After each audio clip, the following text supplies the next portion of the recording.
The cabin filter is located on the passenger side of the vehicle. Open the glove box. Unhook the dampener arm.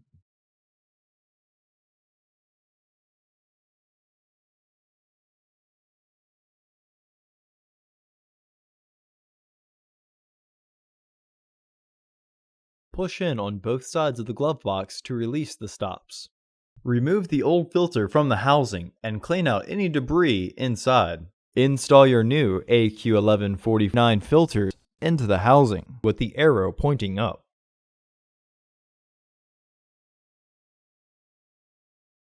Partially close the glove box so that the stops re-engage. Reinstall the dampener arm. Close the glove box.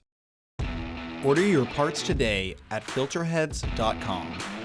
Also, please like our video and subscribe to our channel so you won't miss any new content.